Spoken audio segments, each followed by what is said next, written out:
présenter les lectures que j'ai faites la deuxième moitié de février. Et le moins qu'on puisse dire, c'est que c'est un bilan très mitigé, puisque sur 5 lectures, j'ai eu quand même 2 bonnes déceptions, 2 lectures un peu mitigées et seulement une excellente lecture. Je vous présente ça tout de suite. La première lecture que je vais vous présenter, c'est Alabama Song de Gilles Leroy, publié aux éditions Folio. C'est un roman qui a obtenu le prix Goncourt en 2007 et qui nous raconte l'histoire de Zelda Fitzgerald, donc depuis sa jeunesse, quand elle a à peu près 17-18 ans, au moment où elle va rencontrer Francis Scott Fitzgerald, et ensuite ça va détailler un peu leur mariage et le délitement de celui-ci au fur et à mesure des années, jusqu'à son internement lorsqu'elle sera un peu plus âgée, puisqu'elle va mourir assez jeune en ayant encore la quarantaine en hôpital psychiatrique. J'étais très très intéressée par la lecture de ce roman, puisque le couple Fitzgerald, c'est un couple qui me fascine pas mal. J'ai pas lu grand chose sur eux, en tout cas de Francis Scott, j'ai lu Gatsby, Un diamant grand comme le Ritz, et je crois que c'est tout. J'avais quand même beaucoup aimé Gatsby, à la fois le film et à la fois le livre, mais j'aime beaucoup le côté très glamour de ce couple qui a vécu les années folles à fond, qui est parti à Paris, qui était aux États-Unis, qui organisait des fêtes extravagantes et qui a eu beaucoup de frasques. C'est une période qui me fascine toujours un peu, la période des années folles. Et je pense que cette fascination avait été encore plus renforcée après avoir vu le film Midnight in Paris de Woody Allen, qui est mon Woody Allen préféré. J'adore l'ambiance, j'adore la musique, j'adore les acteurs dedans. Et j'avais très très envie de découvrir un peu la personnalité de Zelda Fitzgerald, qui a l'air d'avoir eu une vie assez chaotique et qui a eu un caractère, en tout cas, qui a l'air euh, très versatile, qui a l'air capable des plus grandes folies comme des plus grands désespoirs, qui avait un côté très très obsessionnel lorsqu'elle se passionnait pour quelque chose, et dont je savais que l'influence de Francis Fitzgerald avait pu parfois être très délétère pour elle. Du coup, j'avais super hâte de lire ce roman. Alors sur le style, j'ai rien à dire, j'ai vraiment beaucoup aimé. Je pense que ça peut pas plaire à tout le monde, c'est quand même assez lyrique dans la façon dont c'est écrit. Il y a beaucoup de retours en arrière. C'est pas un récit linéaire du tout. On va être à une période, puis elle va revenir en arrière, raconter quelque chose d'autre, puis on va revenir dans son futur, puisque c'est raconté du point de vue de Zelda Fitzgerald, un peu comme si on avait des extraits de son journal intime. Donc c'est 18 ans, elle rencontre son futur mari, puis on passe à ses 40 ans lorsqu'elle est hospitalisée en asile psychiatrique et qu'elle a des discussions avec ses médecins, puis on revient en arrière, etc. Donc le style, le format m'a beaucoup plu, même si des fois c'est un peu confus la façon dont on saute d'une période à l'autre. Et quand on ne connaît pas bien sa vie, déjà c'est un peu difficile de s'y retrouver. Mais ce qui m'a déçue, en fait, c'est que moi, je m'attendais à lire une vraie biographie, une biographie romancée, certes, puisque c'est Zelda qui nous la raconte, mais je pensais que ce serait quand même vrai. Et en fait, on découvre au fur et à mesure du roman qu'il y a beaucoup, beaucoup de choses qui sont inventées, beaucoup de choses qui sortent complètement de la tête de l'auteur. Et d'ailleurs, à la fin, il en parle, il explique qu'est-ce qui est vrai, qu'est-ce qui n'est pas vrai, et il y a quand même énormément de choses qui ne sont pas vraies. Et à partir de là, j'étais un peu déçue parce que pourquoi inventer autant? Et quand je dis autant, je pense que 50 à 60% minimum des anecdotes de ce roman sont fausses. Pourquoi inventer autant autour d'un vrai couple et pourquoi ne pas écrire une histoire sur un anonyme, créer des personnages de toutes pièces, peut-être en leur empruntant des éléments de vie au couple Fitzgerald, mais en ayant créé quelque chose entièrement. Parce que là, du coup, je me suis sentie un peu flouée en pensant lire une biographie et finalement je suis encore plus dans le flou parce que je ne sais pas distinguer complètement le vrai du faux. Il faut faire des recherches à côté pour savoir exactement et j'ai l'impression même s'il est clair dans sa postface sur le fait que c'était romancé, moi j'ai un peu l'impression qu'on m'a vendu quelque chose qui n'était pas ce que je pensais acheter. Et donc petite déception parce que si j'avais su que c'était à ce point romancé, je me serais peut-être passée de cette lecture et j'aurais été direct vers une biographie de Zelda. Je suis sûre que ça ne manque pas et que plein d'historiens ou plein d'écrivains se sont intéressés à elle et à son mari. Et là, même si le style était génial, j'aurais préféré le voir mis en œuvre dans une œuvre originale, justement. Donc, en conclusion, Alabama Song, c'est un roman très bien écrit, avec une très belle plume, poétique, un style un peu onirique qui m'a beaucoup plu. La façon de raconter les tourments de Zelda m'ont plu aussi, et l'histoire en soi est bien.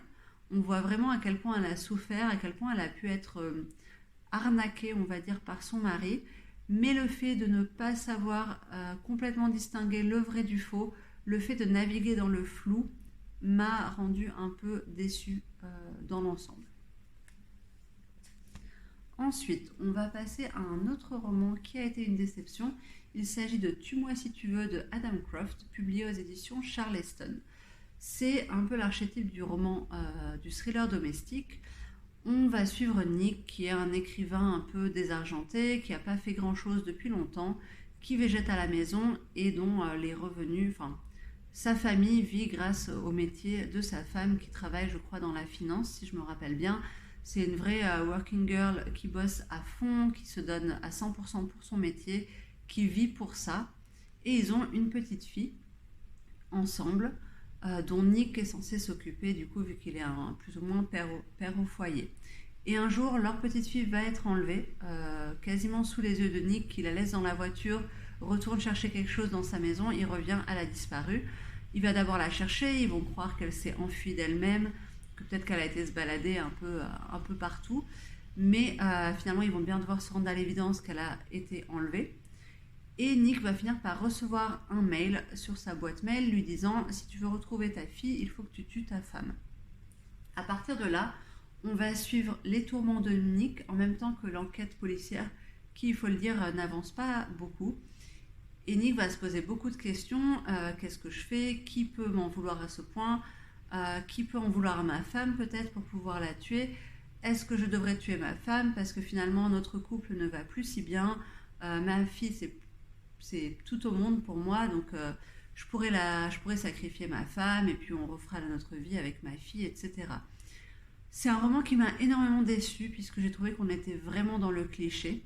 On a la mère de famille qui bosse à fond, le mec qui reste à la maison mais qui fait que gémir et se plaindre que sa femme ne le comprend pas et qu'elle bosse trop, et elle lui accorde pas suffisamment de temps, mais en même temps si elle bossait pas, ils n'auraient aucun revenu qui pourrait leur assurer leur niveau de vie actuel, la petite maison, la vie sympa, etc. Il n'est même pas capable de s'occuper bien de sa fille, donc il fait quand même tout de travers et on voit que c'est quand même la charge mentale est entièrement sur les épaules de sa femme qu'il ne fait que dénigrer tout le temps. Ils ne vont plus du tout bien ensemble, le couple est complètement en crise depuis longtemps, on se demande pourquoi ils restent, même si c'était parce qu'ils restaient pour leur fille, ça se justifie pas tellement puisque finalement ils n'arrivent pas à avoir une vie harmonieuse. Ils font que se plaindre l'un de l'autre et vraiment on se demande pourquoi est-ce qu'ils restent ensemble. Et la résolution finale m'a énormément déçue. C'était un cliché d'un vu et revu. Alors honnêtement je l'avais pas vu venir. J'ai essayé de soupçonner des gens mais je n'avais pas vu venir ça. Mais ça tombe quand même comme un cheveu sur la soupe. C'est-à-dire que Nick va passer tout le roman à se poser des questions. Qui peut bien en vouloir à ma femme? Qui peut bien m'en vouloir? Qui peut bien vouloir faire ça à ma fille? Qui peut être un tel monstre dans mon entourage? Il se pose des questions, il ne trouve pas. Et là, d'un coup, vraiment d'un moment à l'autre, il va deviner qui c'est. Et 3 pages plus loin, le roman est fini. Il trouve qui c'est et c'est bon. On est déjà sur la fin de l'histoire. Ça vient beaucoup trop vite. Surtout sachant qu'avant ça, on doit se taper 300 pages de Nick qui pleurniche, qui se plaint, qui hésite. Est-ce que je préviens la police que j'ai reçu ce mail? Mais si je préviens la police, ils vont tuer ma fille. Et vraiment, il y a des passages très, très, très répétitifs qui reviennent en boucle. Ils ne se décident pas, ce que je peux comprendre, mais c'est super chiant à lire en fait. Donc vraiment une grosse déception. En même temps, vu la façon dont c'est traité, je pense que l'idée de départ n'était pas excellente parce qu'en fait, ils ne pouvaient pas s'en sortir de manière intéressante, à moins de partir dans une direction hyper choquante ou dans une direction complètement surprenante. Ça n'a pas été le cas, on nous sort un truc vu et revu, et le style ne parvient pas non plus à rattraper l'histoire. Alors je l'ai lu peut-être en moins de 24 heures, parce que c'est un thriller, parce que moi quand je lis un thriller, j'ai besoin de savoir la fin, même si c'est nul. Je suis quand même entraînée par l'histoire, il y a quand même un côté addictif, mais c'est pour moi très mal réalisé. Donc un thriller domestique que je ne recommande pas. On va passer ensuite à mon énorme coup de cœur, ou en tout cas à une lecture que j'ai adorée, Nevermore de Jessica Townsend. Là, c'est le premier tome, The Trials of Morrigan Crow. Et là, c'est la version en relié qui est publiée dans une édition anglaise, puisque je l'ai lu en VO. Mais il est sorti, les 3 premiers tomes sont sortis chez Pocket Jeunesse en grand format, il me semble. Ce roman était absolument génial. C'est donc un roman jeunesse qui s'adresse plutôt, c'est ce qu'on appelle un middle grade, donc ça s'adresse plutôt aux gens qui sont en début de collège ou fin d'élémentaire, donc dans le système français, je dirais à partir du CM1, CM2, et ça peut être pas mal aussi en 6e, 5e, 4e, mais à mon niveau, en tant qu'adulte, j'ai aussi adoré. On va donc suivre Morrigan Crow qui a 11 ans et qui vit dans la République de... j'ai complètement oublié le nom, désolé, et il n'y a pas de résumé derrière. Et en fait, elle est née le jour du Vermillon, je crois que c'est comme ça qu'ils disent en français. En anglais, c'est Eventide. Et du coup, elle est condamnée à mourir le jour de ses 11 ans. Et comme elle est maudite, tout le monde lui met sur le dos tous les malheurs qui peuvent arriver dans leur vie. Donc chaque mois, son père doit dédommager les gens pour des malheurs qui leur sont arrivés et qui seraient prétendument dus à Morrigan. Et ce sont des choses complètement absurdes. Par exemple, il y a quelqu'un qui va lui en vouloir parce qu'il a fait super moche pendant super longtemps et que du coup il a perdu ses récoltes ou quelque chose comme ça. Parce qu'une fois, il l'a entendu dire ah, dis donc, il fait vachement chaud aujourd'hui. Et donc, forcément, la malédiction a fait qu'ensuite, il a fait moche. Ou, par exemple, une fois, elle a regardé une femme et celle-ci s'est cassé la jambe en faisant du patin à glace, alors qu'elle elle a des problèmes d'équilibre, elle est vieille, elle ne voit pas, donc elle a plein de raisons de s'être cassé la figure. Mais non, c'est beaucoup plus facile de blâmer Morrigan. Et donc, Morrigan va passer toute son adolescence, enfin son enfance sans amis, à être vraiment la brebis galeuse de sa ville. Tout le monde lui reproche des choses, au point que son père finalement ne s'est jamais attaché à elle, puisqu'il savait qu'elle allait mourir le jour de ses 11 ans. Il la traite vraiment comme un problème dans sa vie dont il a hâte d'être débarrassé. Il s'est remarié et il a juste envie de mener une nouvelle vie, notamment en plus parce c'est un politicien assez haut placé dans leur état, et donc du coup c'est quand même mal vu qu'il ait une fille qui soit responsable des malheurs de son pays. Et finalement, la nuit de ses 11 ans, elle va être, au lieu d'être tuée ou de mourir, elle va être enlevée par un homme qui s'appelle Jupiter North et qui va l'emmener dans l'état libre de Nevermore.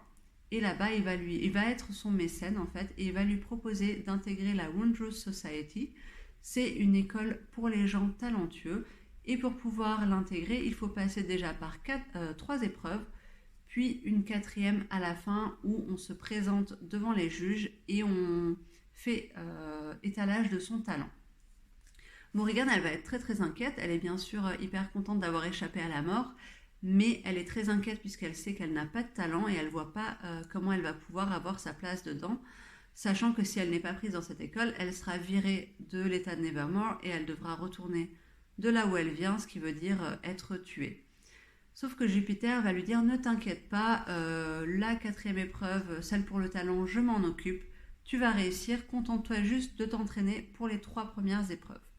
Et on va suivre en fait la vie de Morrigan pendant cette première année, avant l'école donc, où elle a une épreuve par saison, où elle va se faire des amis, où elle va se faire des ennemis, et elle va tenter un peu de on va dire déchiffrer le mystère qui l'entoure. Pourquoi est-ce que Jupiter s'est intéressé à elle, pourquoi est-ce qu'elle a été sauvée, qui est-ce qui l'aurait tuée sinon.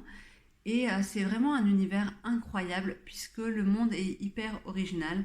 On va avoir des chats qui parlent, on va avoir des chambres qui changent au gré des humeurs des gens, on va avoir des gens qui ont des pouvoirs, mais aussi des gens dont le talent, ça va être peut-être tout simplement de très bien chanter, de très bien danser. C'est pas forcément des talents incroyables ou qui sortent complètement de l'ordinaire. Des fois, ça peut être un don artistique qui est vraiment utilisé à la perfection. Et Morrigan est un personnage très très attachant, les amis qu'elle se fait aussi. J'ai vraiment beaucoup aimé leur personnalité, j'ai aimé les moments où ils sont ensemble, j'ai aimé découvrir cet univers, avoir plein de questions, parce que vraiment il y a encore plein de choses qui restent en suspens et j'ai hâte de découvrir de plus en plus l'univers et ses secrets au fur et à mesure des tomes.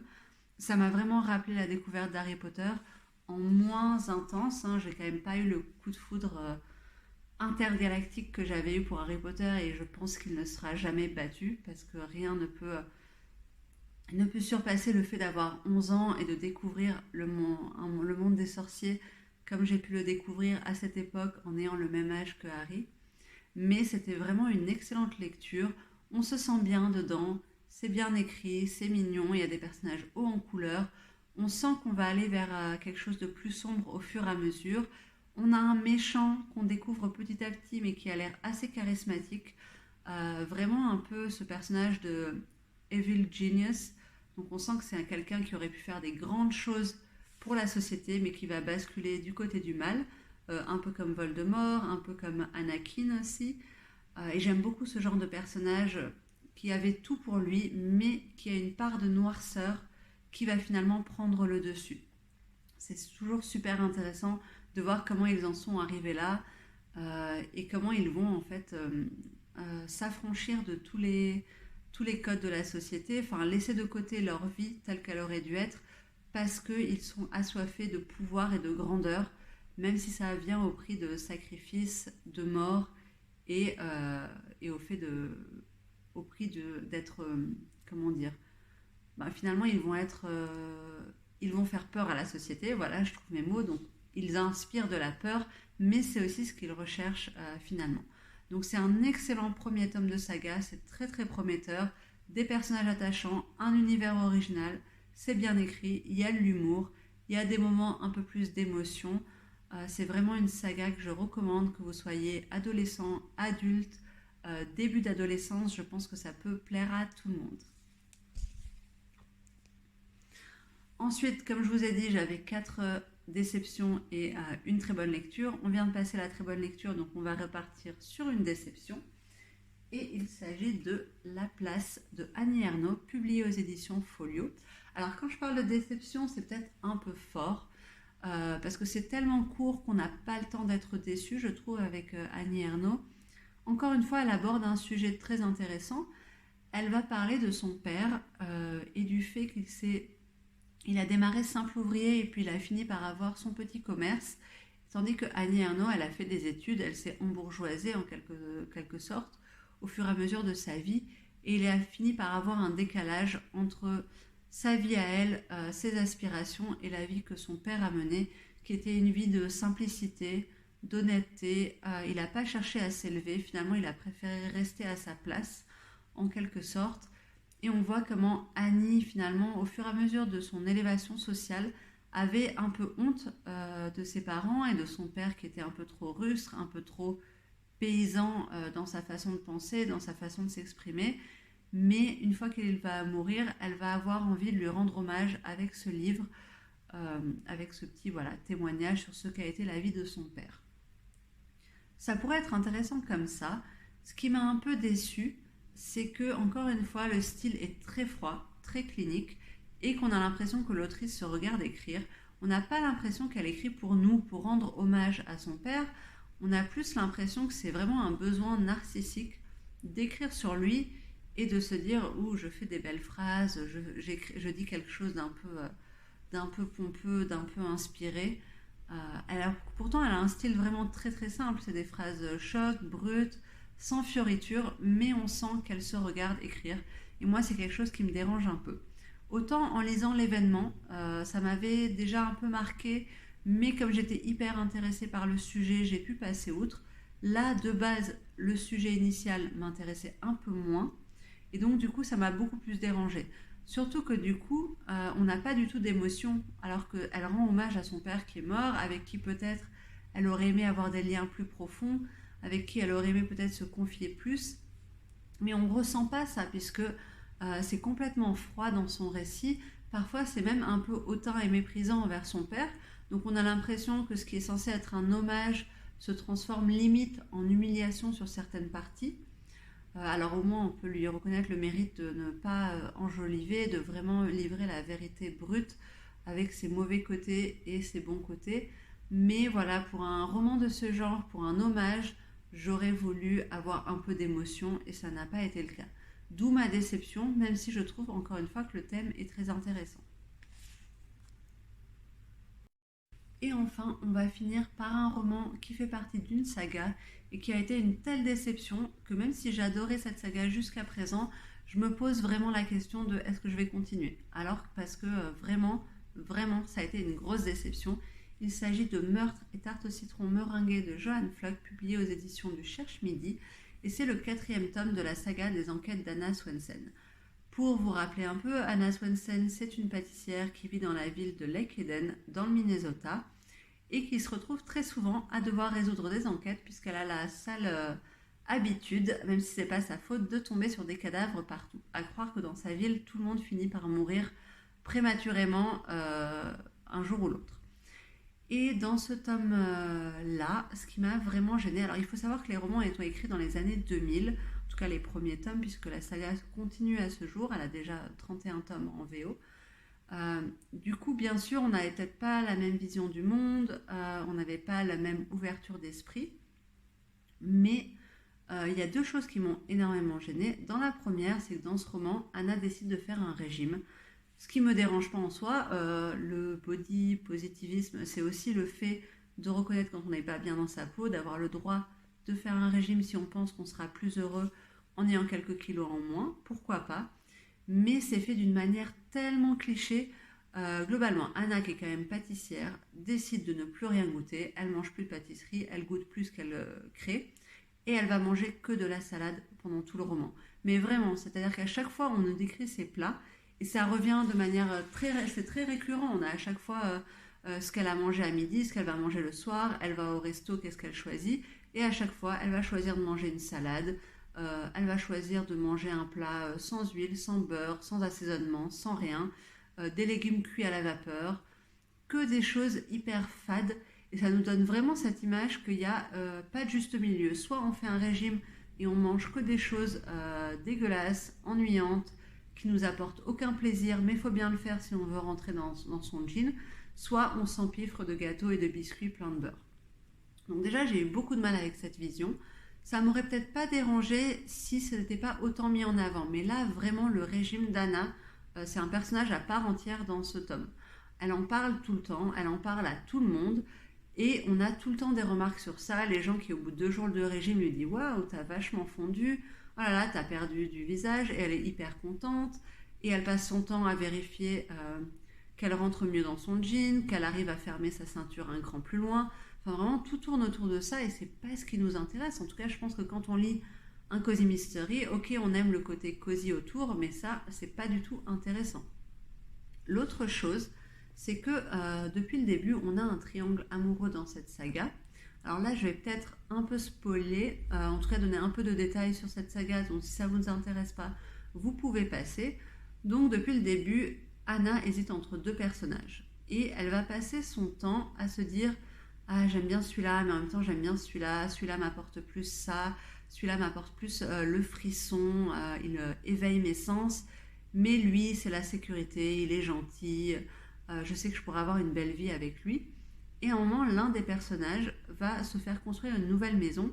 Et c'était une maison dont il avait dessiné les plans avec Anna à l'occasion d'un concours, je ne sais plus lequel.